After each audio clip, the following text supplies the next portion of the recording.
But anyway, back in the day when I was doing factory automation and robotics, one of my domestic clients, and I did business with the world's Fortune 200 companies, one of my domestic clients was Eastman Kodak.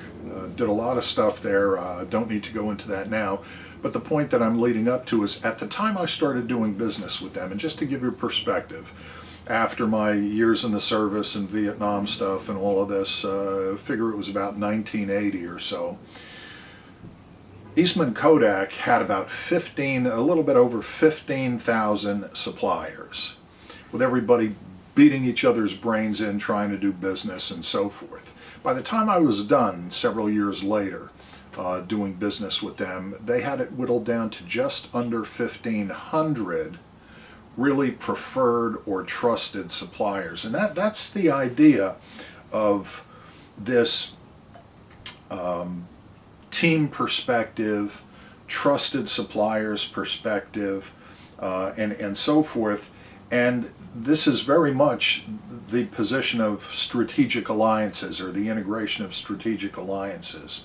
And again, these alliances are arguably competitors sometimes, certainly suppliers, and so forth. And we get the perspective that what does it all mean? And not to put too fine a point on it, but look at the environment that we're in now. You go to the store, I mean, you can't find Purell anywhere, or at least I can't. A new one that came up the other day, apparently the bathroom tissue shelves were empty. Didn't expect that. And you get the point. That's a failure in strategy. It's a failure in management. It's certainly a failure in terms of supply chain.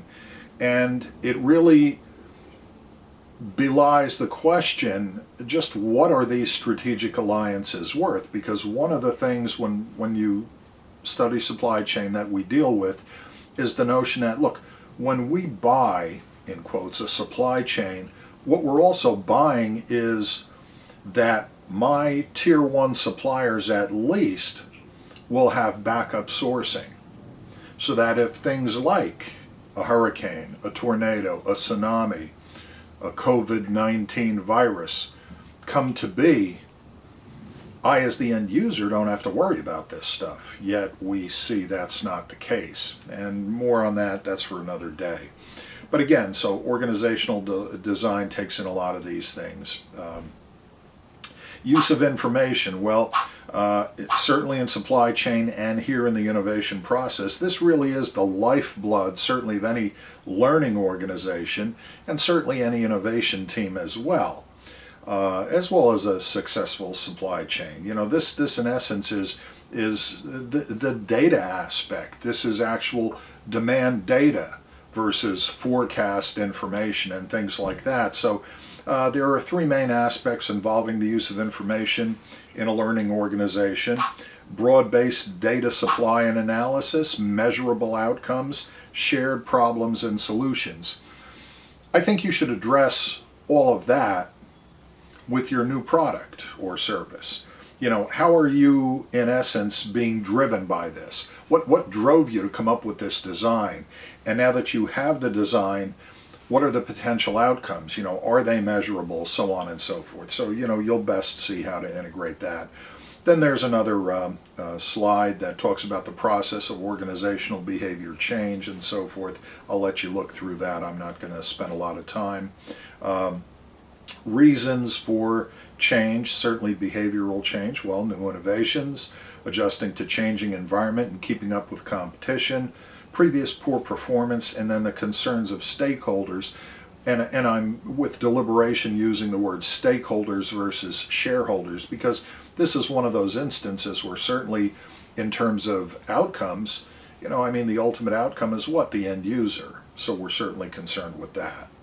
We talk a little bit about assessing the environment, and I'm not going to preach to you on that. That's basically SAP ETOP.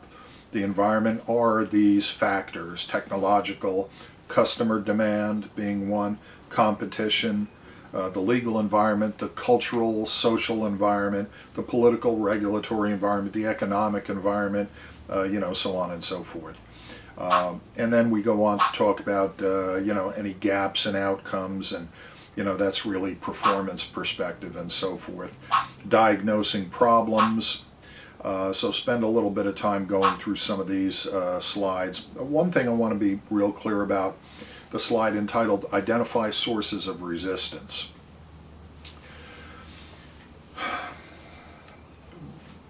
People are resistant to change generally, I believe, for a whole host of reasons, and the soft science perspective will give you some, but there's a business perspective to this as well.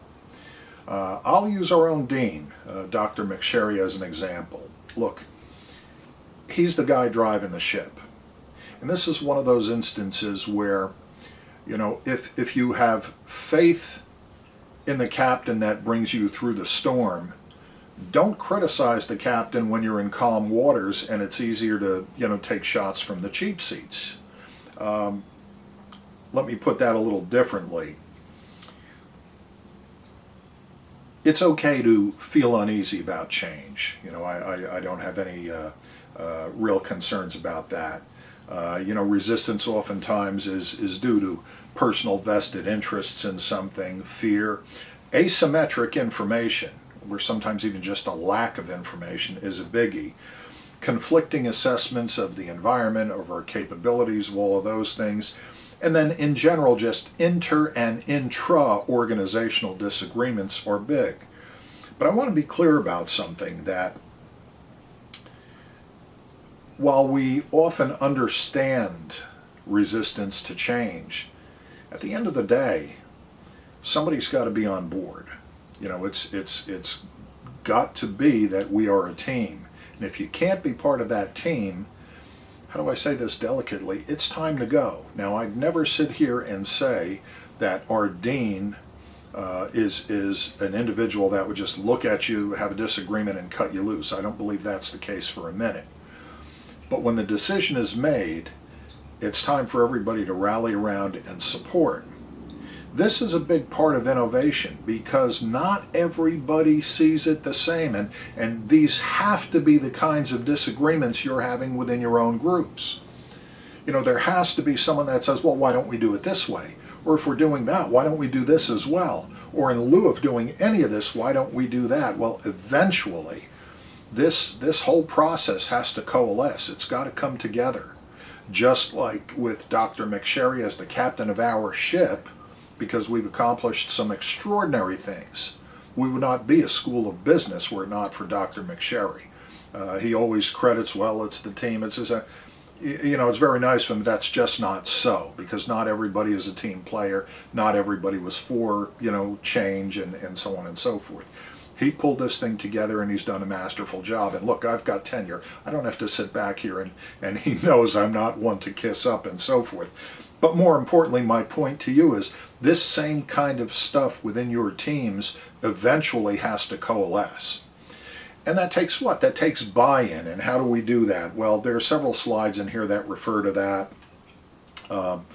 The next slide, eliminate resistance. Well, eliminate, is a pseudonym in a way for fire. If we can't coalesce, then somebody's got to go. But that's the extreme. So resistance to change, while it'll never completely disappear, we've got to be able to manage it. And how do we manage that? Well, we manage it through education. We manage it through participation. That's a biggie. Through negotiation, almost a mediation, if you will. Elimination, if we have to. And then this idea of cooperation, which really is the win-win that we seek, just as we do in supply chain. Same thing here with innovation. And new product development, new idea generation, and so forth. We've got to come together, coalesce around some kind of a win-win.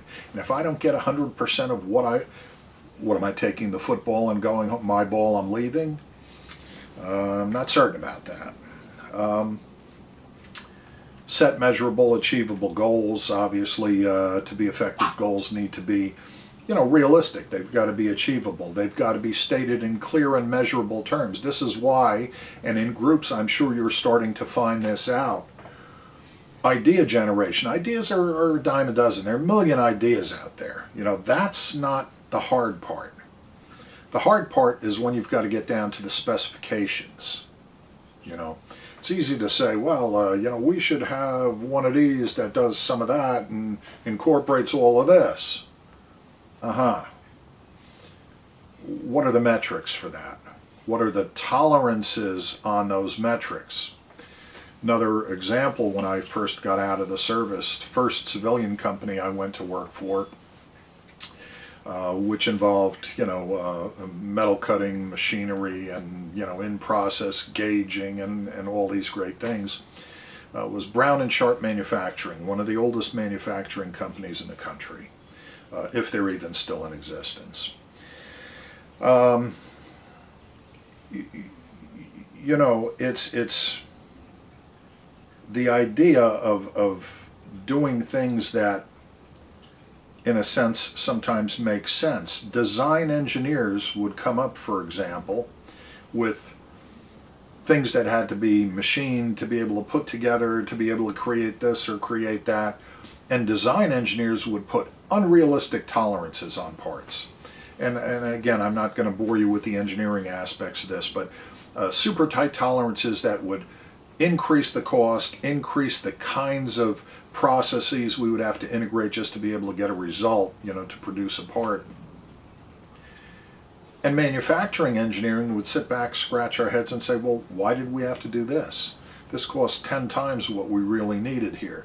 The difference between a manufacturing tolerance and a design tolerance.